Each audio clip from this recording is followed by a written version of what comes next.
Olá, eu quero saudar a todos com a graça e a paz do nosso Senhor e Salvador Jesus Cristo. Eu quero dizer que louvo a Deus pela existência do projeto Água Viva, por esses 18 anos de trabalho e também pelo privilégio de participar com vocês dessa primeira conferência missionária que está sendo realizada em conjunto com a Igreja Presbiteriana de Taparica, em Vila Velha, no Espírito Santo. Para mim é um privilégio, uma honra, uma alegria e também uma responsabilidade de partilhar a palavra com vocês nesta conferência. O tema geral da conferência é aperfeiçoando e desafiando os acolhidos. A minha reflexão que eu quero partilhar com vocês será a respeito do grande desafio da formação de discípulos missionários. Formação de discípulos missionários. E eu oro para que o Espírito Santo fale conosco por meio da palavra de Deus. A gente ouve muito a palavra de Deus. A gente lê, a gente reflete, a gente escuta, mas nem sempre a palavra de Deus ela tem produzido as transformações que Deus espera que ela produza em nossas vidas. Nem sempre a palavra de Deus que nós escutamos tem produzido frutos que agradam ao Senhor. E eu acredito que uma das principais razões por que isso não acontece é que para produzir transformação, a palavra de Deus precisa cair em corações quebrantados. Quando ela cai em corações quebrantados, é como uma boa semente que cai numa terra fértil e numa terra preparada para receber essa semente. E meus irmãos e irmãs, nós não temos competência para quebrantar os nossos corações. O fato é este. Então nós oramos para que o Espírito Santo de Deus quebrante os nossos corações. E que a palavra de Deus, caindo em corações quebrantados, possa produzir frutos que agradam ao Senhor. Possa produzir em nós transformação. Possa produzir em nós engajamento na missão que Deus está realizando no mundo. Essa é a minha oração, em nome de Jesus. Amém. Então, a formação de discípulos missionários. Quem ordenou que nós nos ocupássemos com a tarefa de fazer discípulos foi o próprio Jesus. Após a sua ressurreição e antes da sua ascensão, ele se aproxima dos 11 e lhes diz: foi-me dada toda a autoridade nos céus e na terra. Portanto, vão e façam discípulos de todas as nações, batizando-os em nome do Pai e do Filho e do Espírito Santo, ensinando-os a obedecer a tudo o que lhes ordenei. E eu estarei com vocês até o fim dos tempos. São palavras de Jesus que nós encontramos no Evangelho segundo Mateus, no capítulo 28, versos 18 a 20. Um texto muito conhecido. A tarefa de fazer discípulos não é uma tarefa opcional e não é uma tarefa para alguns. Essa é uma tarefa designada a todo aquele que conhece, caminha e serve a Jesus de Nazaré. O propósito do discipulado, meus irmãos e irmãs, consiste em ajudar outros cristãos a querer ser como Jesus e a querer viver como Jesus. Isso é tão importante, isso é tão fundamental, isso é tão prioritário, que Jesus, para garantir a continuidade da sua missão, ele dedicou os últimos anos da sua vida a essa tarefa. A tarefa de formar discípulos. Formar discípulos que pudessem dar continuidade à sua missão. A primeira ação missionária de Jesus. O primeiro movimento que Jesus faz. Quando ele inicia o seu ministério público.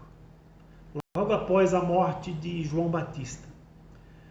Não foi dar um sermão, não foi libertar alguém, não foi curar alguém.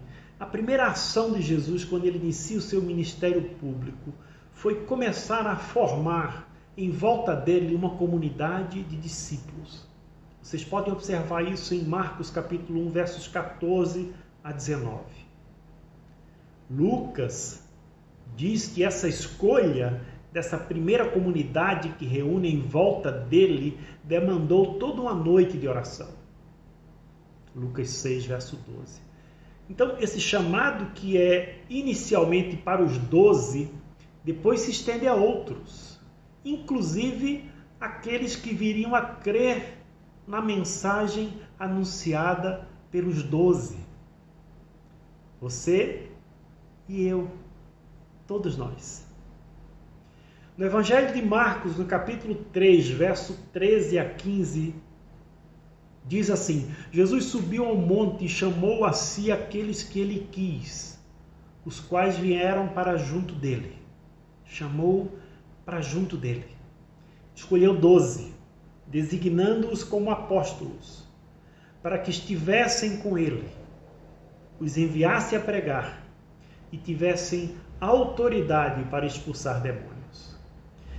Esse chamado envolve dois aspectos que eu considero fundamentais na vida de um cristão, de uma cristã. O primeiro aspecto é esse aspecto de ser integrado na comunidade de Jesus. Jesus chamou para perto dele. Jesus chamou para junto dele. Jesus chamou para que estivessem com ele. Ser integrado na comunidade de Jesus. Jesus não é apenas a encarnação do Deus que vem e salva. Jesus é também a encarnação do Deus que vem, salva e reúne. Vem, salva e congrega pessoas em volta dele. Vem, salva e cria comunidades. Nós somos criados à imagem e semelhança de um Deus que é comunitário. Um Deus que é Pai, Filho e Espírito Santo. Por isso nós somos seres gregários. Por isso que é tão saudável e nos alegra tanto reunir com outros. Reunir com outros. Jesus, ele nos integra numa comunidade. E um outro aspecto fundamental na vida de qualquer cristão, em qualquer lugar, em qualquer época, é que esses que são integrados na comunidade de Jesus recebem dele uma tarefa, recebem dele uma missão a ser cumprida. Ele chama para perto dele, ele chama para que estivessem com ele, mas ele envia para pregar, para expulsar demônios, para anunciar as boas novas por meio de palavras e ações. Ser integrado na comunidade de Jesus e cumprir a missão ordenada por ele. A missão de proclamar o Evangelho por meio de palavras e ações. Vejam bem, esses dois aspectos não são coisas desconectadas. Tipo, todos são integrados na comunidade de fé e alguns cumprem a missão. Nada disso. Não existe dicotomia entre missionários chamados por Deus para servi-lo e cristãos comuns. Não existe isso. Não existe essa dicotomia entre missionários que são chamados por Deus para servi-lo e outros são cristãos comuns que estão na igreja apenas para desfrutar dos benefícios da salvação, sem participar daquilo que Deus está fazendo no mundo. Isso não existe. Desde a perspectiva evangélica dos evangelhos, tá? Não evangélica dos evangélicos, mas evangélica dos evangelhos, essa dicotomia, essa separação, que alguns são missionários que devem estar engajados com a missão de Deus no mundo e outros estão na igreja apenas para desfrutar dos benefícios da salvação. Isso não existe, não tem lastro, não tem sustentação bíblica. Para pensarmos ou agirmos desta forma. Então, toda a comunidade de discípulos que se forma em volta de Jesus é, por natureza, uma comunidade missionária. Ou seja, a comunidade de discípulos de Jesus ou é missionária ou não é comunidade de discípulos de Jesus. Simples assim. Toda a comunidade de discípulos que se forma em volta de Jesus é, por natureza, uma comunidade missionária. A igreja que renuncia à agenda missionária, ela trai a sua essência. Ela torna-se um clube, um espaço de entretenimento para os seus associados. Tem que ter coragem para falar, nós não somos mais igreja, nós somos clube. Se renunciar à agenda missionária, perde a sua natureza como igreja, como uma comunidade de discípulos de Jesus que se reúne para estar com Ele e são enviados para cumprir a missão. A falta de senso de missão, de cultura e espírito missionário em boa parte da igreja é o indicador da debilidade dos nossos púlpitos, da debilidade dos nossos processos de ensino e formação de discípulos. O ensino bíblico muitas vezes não tem fomentado cultura missionária na igreja. Nós temos que ser realistas e admitir que a formação de discípulos missionários tem sido negligenciada por muitos pastores e líderes evangélicos no Brasil. Infelizmente, meus irmãos e irmãs, infelizmente, muita gente embarcou nessa loucura mundana de querer tornar a sua igreja grande, rica, famosa e politicamente poderosa. E sabe que eu tenho visto, tenho rodado pelo Brasil, eu tenho visto, e também um pouco pela América Latina, um pouquinho menos pela Europa, eu tenho visto que as igrejas que embarcam nessa onda de querer ser grande, rica, famosa e politicamente poderosa, quanto mais poderosa a igreja se torna, quanto mais poderosa fica a igreja, mais Deus se torna desnecessário. Quanto mais poderosa a igreja, mais Deus se torna secundário. Na busca por muita influência, nós temos perdido a nossa alma. Temos perdido a nossa credibilidade. Temos envergonhado o nome de Jesus. Então, se formar discípulos foi algo primordial para Jesus, também precisa ser algo primordial para a igreja de Jesus. Esse processo de convocar pessoas, de treinar pessoas, de caminhar com elas, de abrir espaço para elas, de enviá-las, de pastoreá-las, de sustentá-las. Os que querem resgatar essa tarefa que Jesus julgou ser prioritária, a tarefa de fazer discípulos, precisam voltar os olhos para o próprio Jesus e redefinir as suas prioridades, agenda e métodos de formação à luz da vida, do ensino e do exemplo de Jesus. Jesus disse, assim como o Pai me enviou, eu os envio. João capítulo 20, verso 21. Quando Jesus diz, assim como o Pai me enviou, eu os envio, Jesus está assumindo a responsabilidade de ser o nosso modelo, o nosso paradigma.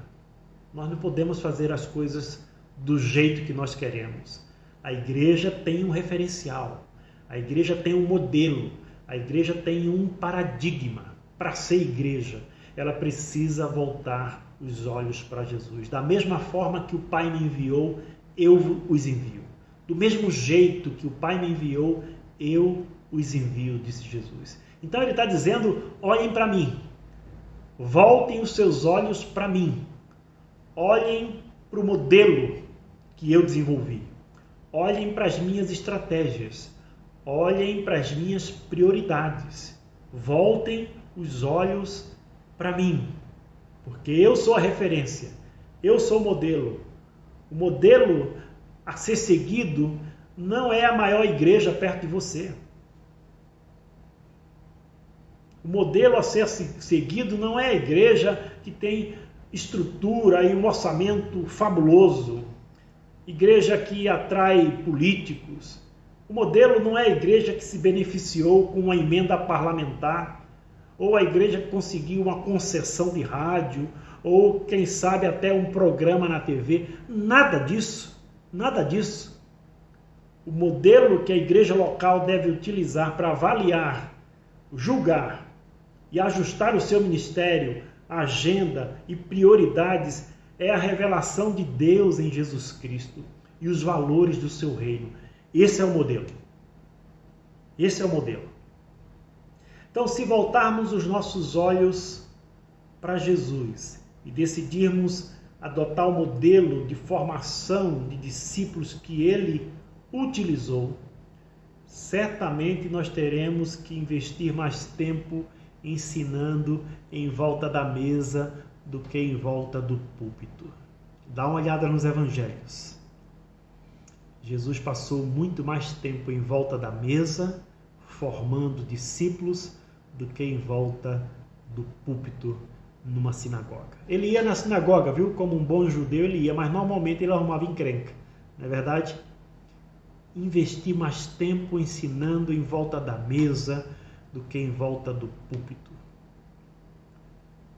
Se nós queremos adotar o modelo de formação de discípulos que Jesus utilizou, certamente nós teremos que nos encontrar mais nas ruas, nas comunidades, nos becos e vielas do que no templo.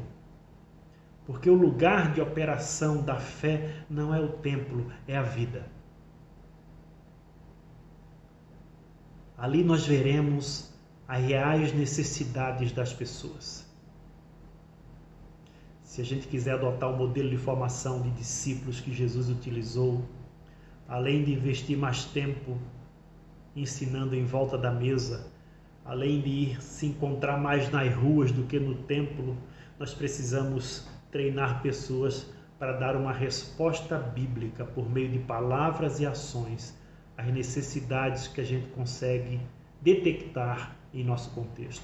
Indo para a rua, você enxerga as necessidades. Indo para a rua, você escuta os gritos de necessidade. E aí você volta para a comunidade de fé e você reúne e abre a palavra de Deus e encontra na palavra de Deus respostas para voltar para esse contexto, para agir e transformar. Treinar pessoas para dar uma resposta bíblica por meio de palavras e ações às necessidades que nós conseguimos detectar no contexto onde nós estamos inseridos como igreja. Jesus andava de vila em vila na companhia dos seus discípulos, ensinando por meio de palavras e atos a respeito do reino de Deus. Jesus convivia com seus discípulos, comia com eles, andava com eles, alegrava-se com eles, sofria com eles. Através dessa convivência, os discípulos iam sendo formados. No caminho, Jesus criava nos discípulos consciência missionária. Porque a missão é o objetivo e a razão de ser da vida comunitária ao redor de Jesus.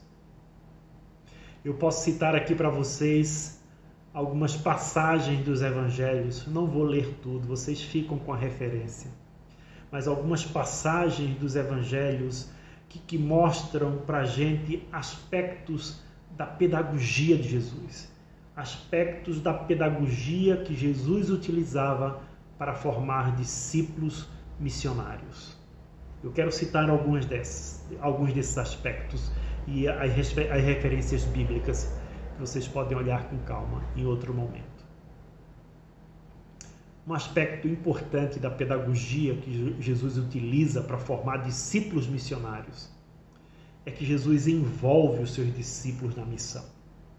Lucas capítulo 9, versos 1 e 2 e Lucas capítulo 10, verso 1. Reunindo os 12, Jesus deu-lhes poder e autoridade para expulsar todos os demônios e curar doenças, e os enviou a pregar o reino de Deus e a curar os enfermos. Jesus não deixa os seus discípulos na condição de espectador. Jesus envolve eles na missão. Jesus, esse é um aspecto da pedagogia, da formação de discípulos missionários. Envolve eles na missão. Um outro aspecto é que quando eles voltam dessa tarefa concreta de serviço e de missão, de anúncio e de demonstração do Evangelho, na volta Jesus faz uma revisão com eles. Jesus para revisar. Lucas capítulo 10, versos 17 a 20.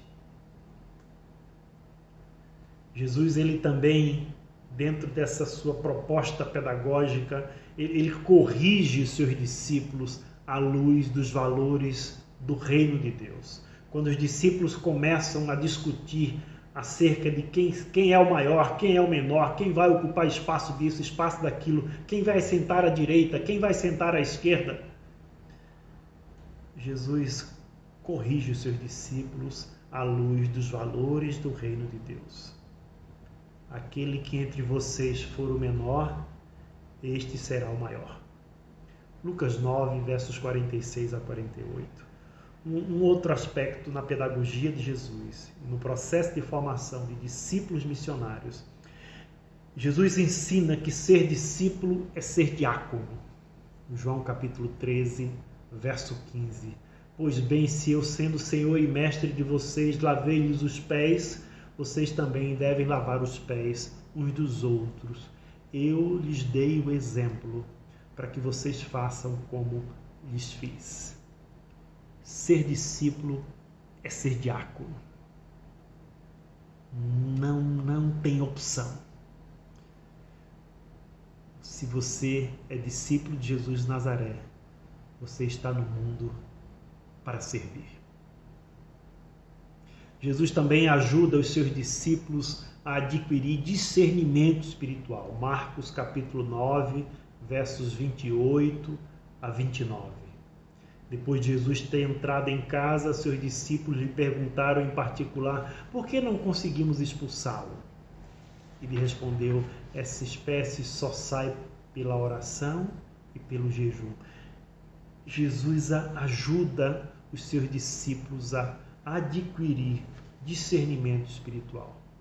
Um outro aspecto da pedagogia de Jesus é que Jesus prepara, Jesus não ilude ninguém.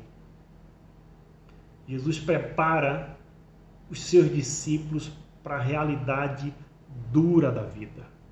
João capítulo 16, verso 33. Eu lhes disse essas coisas para que em mim vocês tenham paz.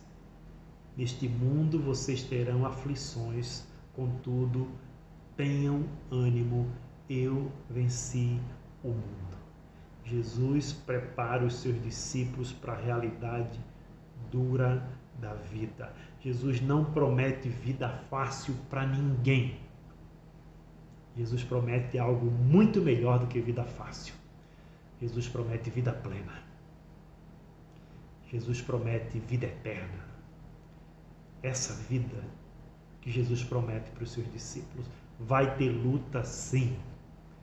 Vai ter cruz, sim. Mas tenham bom ânimo, porque eu venci o mundo. Jesus não ilude os seus discípulos, ele prepara os seus discípulos para a realidade dura da vida. Um outro aspecto, Jesus desafia os seus discípulos a encarar os problemas concretos da vida. João capítulo 6, verso 5. Levantando os olhos e vendo uma grande multidão que se aproximava, Jesus disse a Filipe: onde compraremos pão para esse povo comer? tem uma necessidade concreta: pão. Tem uma necessidade concreta: gente com fome. E a melhor notícia para quem está com fome não é culto. A melhor notícia para quem está com fome é comida. Eu sei que tem muitos cristãos que falam: mas o pão é material. Eu não sei se você já foi para a rua servir pessoas em situação de miséria. Eu não sei se você se relaciona com gente que sabe o que é fome. Eu vivi por 15 anos numa comunidade de gente muito pobre e miserável, aqui na periferia de Curitiba. Nós fizemos a opção, logo com 18 dias de casado, nós fomos viver entre os pobres, porque nós queríamos servi-los, mas nós não queríamos servi-los fazendo incursões até a comunidade, nós queríamos viver entre eles. As dores deles precisavam ser as nossas dores. Então, eu sei o que é fome.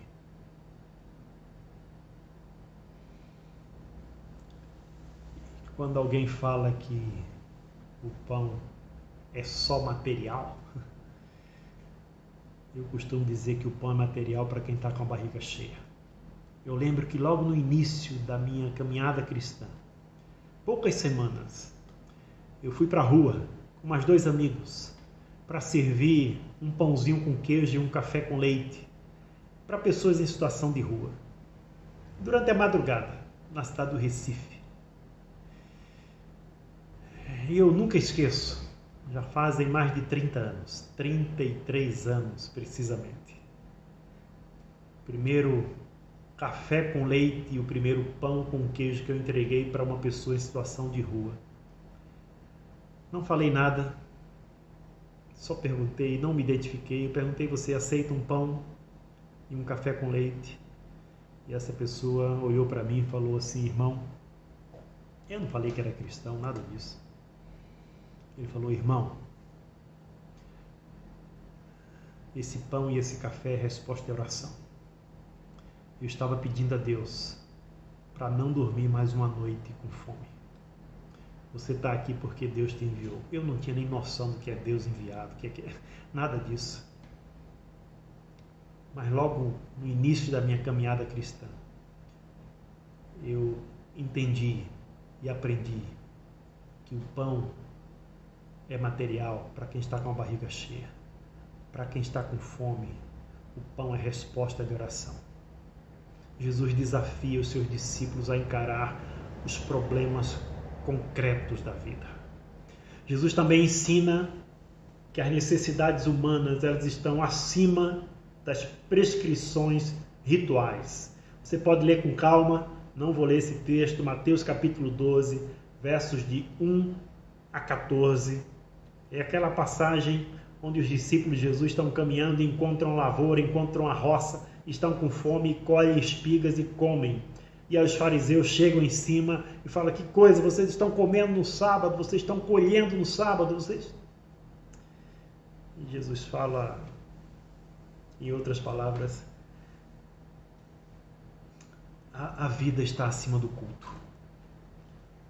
A vida está acima das prescrições rituais. Seria tão bom, Jesus fala, que vocês soubessem o que significa misericórdia quero e não sacrifícios. Se vocês soubessem o que é isso, se vocês soubessem o que isso significa, vocês não teriam condenado tanta gente. Jesus ensina para os seus discípulos que as necessidades humanas estão acima das prescrições rituais. Um outro aspecto da pedagogia de Jesus, que ele valorizou muito, eram os momentos a sós para instruir os seus discípulos. Em vários momentos ele ensinou a multidão, mas ele teve momentos particulares com os seus discípulos para instruí-los, para ensiná-los. Outro aspecto, Jesus mostra que o descanso é uma necessidade e é tão bíblico quanto o trabalho. Marcos capítulo 6, verso 31. havia muita gente indo e vindo, a ponto de eles não terem tempo para comer. Jesus lhes disse: venham comigo para um lugar deserto e descansem um pouco. Descanso também fazia parte da agenda, nesse processo de formação de discípulos missionários. Jesus valoriza a lealdade e defende os seus discípulos quando eles são criticados por adversários. Marcos capítulo 2, versos 18 e 19, Marcos capítulo 7, versos de 5 a 13. Vocês podem ler depois com calma. O último aspecto pedagógico, fundamental no processo de formação de discípulos missionários, é que Jesus ensina os seus discípulos a orar. Jesus conscientiza os seus discípulos de que não se faz missão sem oração. Jesus ensina os seus discípulos a orar.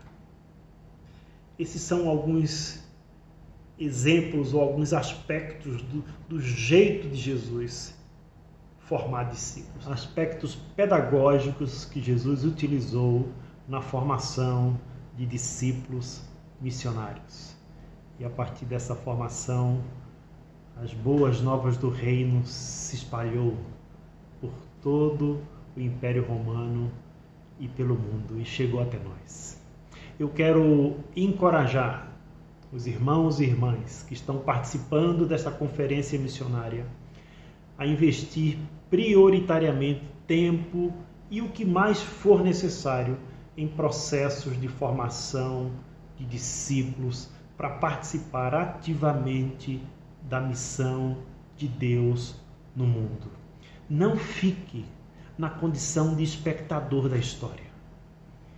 Deus integrou você em uma comunidade de fé para que você fosse treinado para atuar em cooperação com outros como um agente de transformação da história. Deus não chamou você para ser um espectador da história, Deus chamou você para ser um agente de transformação da história. Como eu disse no início, repito agora para terminar, que essa tarefa de formar pessoas para participar da missão de Deus não é uma tarefa opcional para a igreja. Essa é uma tarefa primordial para a igreja. Essa é uma tarefa privilégio que nos foi delegada pelo nosso Senhor e Salvador Jesus de Nazaré.